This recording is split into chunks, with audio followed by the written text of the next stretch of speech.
Exhalation by Ted Chiang. It has long been said that air, which others call argon, is the source of life.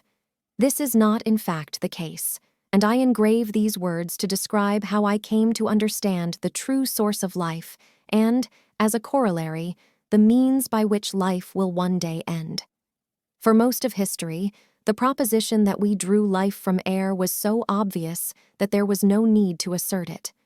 Every day we consume 2 lungs heavy with air. Every day we remove the empty ones from our chest and replace them with full ones. If a person is careless and lets his air level run too low, he feels the heaviness of his limbs and the growing need for replenishment. It is exceedingly rare that a person is unable to get at least 1 replacement lung before his installed pair runs empty. On those unfortunate occasions where this has happened, when a person is trapped and unable to move, with no one nearby to assist him, he dies within seconds of his air running out. But in the normal course of life, our need for air is far from our thoughts, and indeed, many would say that satisfying that need is the least important part of going to the filling stations. For the filling stations are the primary venue for social conversation, the places from which we draw emotional sustenance as well as physical. We all keep spare sets of full lungs in our homes, but when one is alone, the act of opening one's chest and replacing one's lungs can seem little better than a chore. In the company of others, however, it becomes a communal activity, a shared pleasure. If one is exceedingly busy or feeling unsociable, one might simply pick up a pair of full lungs, install them, and leave one's emptied lungs on the other side of the room.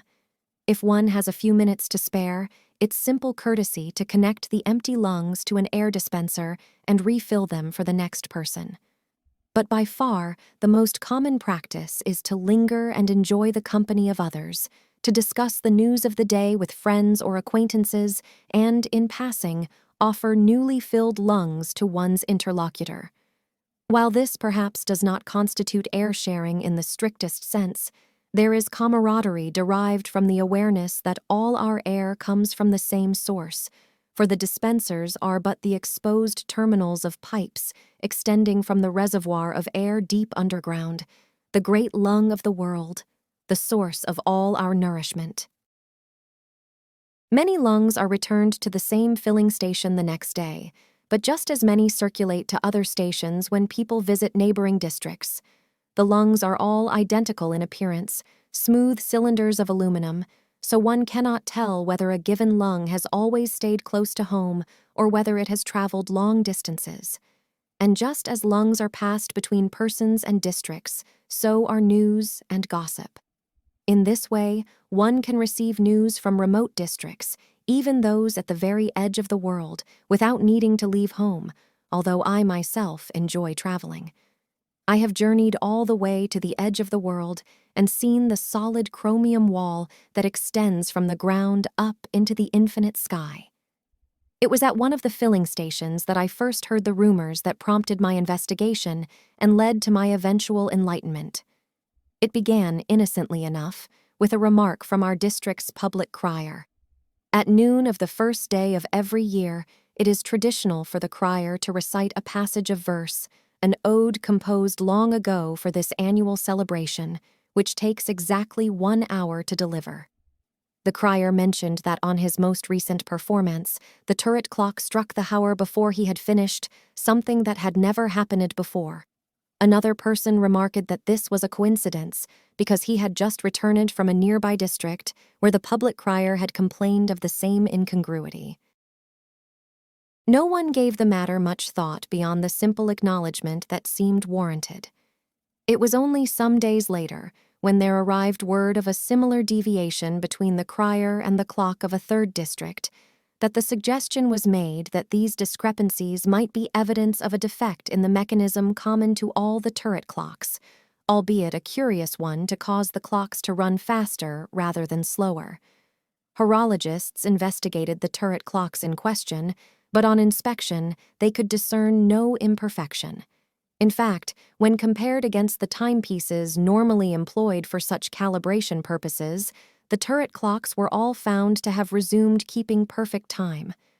I myself found the question somewhat intriguing, but I was too focused on my own studies to devote much thought to other matters. I was and am a student of anatomy, and to provide context for my subsequent actions, I now offer a brief account of my relationship with the field. Death is uncommon, fortunately, because we are durable and fatal mishaps are rare, but it makes difficult the study of anatomy, especially since many of the accidents serious enough to cause death leave the deceased's remains too damaged for study. If lungs are ruptured when full, the explosive force can tear a body asunder, ripping the titanium as easily as if it were tin. In the past, anatomists focused their attention on the limbs, which were the most likely to survive intact. During the very first anatomy lecture I attended a century ago, the lecturer showed us a severed arm, the casing removed to reveal the dense column of rods and pistons within. I can vividly recall the way, after he had connected its arterial hoses to a wall-mounted lung he kept in the laboratory, he was able to manipulate the actuating rods that protruded from the arm's ragged base, and in response, the hand would open and close fitfully.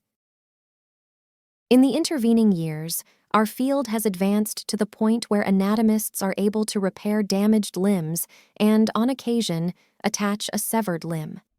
At the same time, we have become capable of studying the physiology of the living.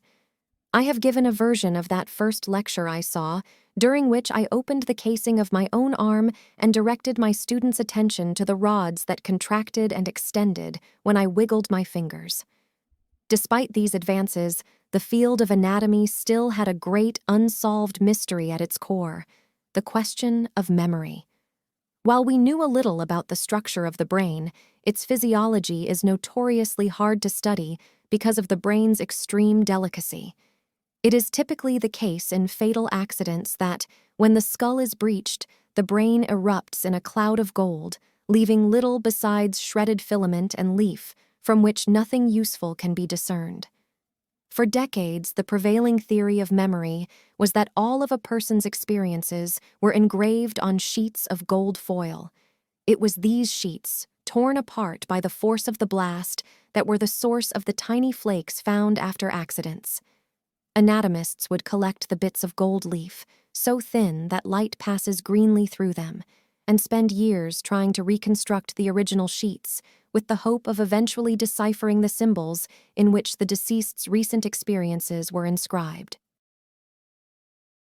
I did not subscribe to this theory, known as the inscription hypothesis, for the simple reason that if all our experiences are in fact recorded, why is it that our memories are incomplete? Advocates of the inscription hypothesis offered an explanation for forgetfulness, suggesting that over time the foil sheets become misaligned from the stylus which reads the memories, until the oldest sheets shift out of contact with it altogether. But I never found it convincing. The appeal of the theory was easy for me to appreciate, though.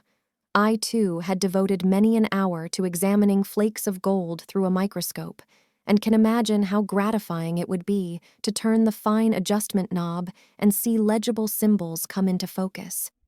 More than that, how wonderful would it be to decipher the very oldest of a deceased person's memories, ones that he himself had forgotten. None of us can remember much more than 100 years in the past, and written records, accounts that we ourselves inscribed but have scant memory of doing so, extend only a few hundred years before that. How many years did we live before the beginning of written history? Where did we come from? It is the promise of finding the answers within our own brains that makes the inscription hypothesis so seductive.